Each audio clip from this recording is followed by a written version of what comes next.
Hi hello నమస్తే అండి అందరికీ. డిఎస్సిలో విద్యా దృక్పథాలు ఉన్నాయి కదండి, పేఈ బిట్స్, అవి చూద్దాం ఒకసారి. భారతదేశంలో పిల్లలందరికీ నిర్బంధ ప్రాథమిక విద్య ప్రవేశపెట్టవలసిన ఆవశ్యకతను గురించి పేర్కొంటూ 1882 సంవత్సరంలో హంటర్ కమిషన్కు లేఖ రాసినది ఎవరంటే దాదాబాయ్ నౌరోజీ గారు. నెక్స్ట్ 22. విద్య యొక్క ముఖ్య ఉద్దేశం వ్యక్తిని స్వావలంబకునిగా నిస్వార్థ తత్పరునిగా తయారు చేయడం అని పేర్కొన్నది ఏంటి అంటే వేదాలు. ఆన్సర్ ఈజ్ వేదాలు. నెక్స్ట్ 1. మొదలియార్ కమిషన్ సూచించిన సెకండరీ విద్యా ఆశయాలు లక్ష్యాలలో సరైన వాటిని గుర్తించండి. ఆప్షన్ ఏబిసి ఉన్నాయండి, వాటిలో సరైన వాటిని గుర్తించాలి. Option 3 is right answer. 3 ఆప్షన్లు కరెక్టే. మూర్తిమత్వాన్ని అభివృద్ధి పరచడం, వృత్తి సామర్థ్యాన్ని మెరుగుపరచడం, ప్రజాస్వామ్య పౌరసత్వాన్ని అభివృద్ధి పరచడం, ఈ 3 కూడా రైట్ ఆన్సర్స్. నెక్స్ట్ 1.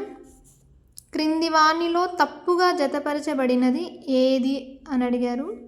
తప్పుగా జతపరచబడిన జత ఏది ఏంటంటే ఫస్ట్ 1 ఇది తప్పుగా జతపరచబడిన జత. మిగతా 3 కరెక్టేనండి.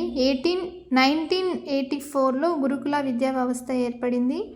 1985లో ఉపాధ్యాయ శిక్షణ సంస్థలు ఏర్పడ్డాయి. 1986లో ఆపరేషన్ బ్లాక్ బోర్డ్ పథకం అమలు చేశారు. ఈ 3 ఆన్సర్స్ కరెక్ట్, ఇది wrong answer. Next 1.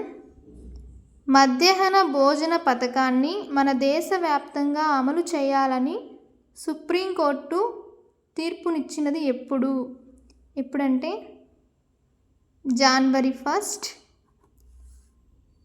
2005. Next 1. NPEGEL అనగా second 1 national program on education for girls at elementary level. Second 1 correct answer అండి. నెక్స్ట్ 1. జాతీయ ప్రణాళిక చట్టం 2005 విద్యా ప్రణాళిక నినాదం. ఫోర్త్ ఆప్షన్ కరెక్ట్ అండి. లర్నింగ్ వితౌట్ బర్డన్ అనేది రైట్ ఆన్సర్. జాతీయ విద్యా విధానం 2020కి ఆధారం కస్తూరి రంగన్ కమిటీ.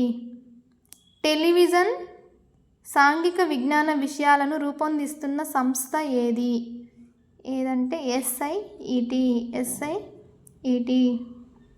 RTE 2009 సూచించిన నియమాలకు సంబంధించి సరైన వాక్యం ఏంటి అని ఇక్కడ ఇచ్చారు క్వశ్చను.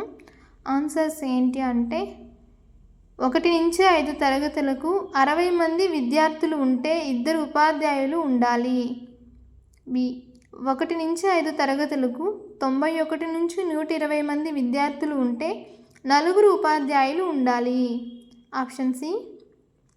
1 నుంచి 5 తరగతులకు 150 మంది విద్యార్థులు మించినచో 5 ఉపాధ్యాయులు 1 హెడ్ మాస్టర్ ఉండాలి. ఈ 3 ఆప్షన్స్ ఇచ్చి వీటిలో సరైనది ఏంటి అని అడిగారు. RTE 2009 ప్రకారం సరైనది ఏంటి అని అడిగారు. ఏంటి అంటే option 1 is right answer because of 3 options right, కాబట్టి option 1 is right answer. ABC 3 కరెక్టే ఈ క్వశ్చన్కి answers. Thank you for watching.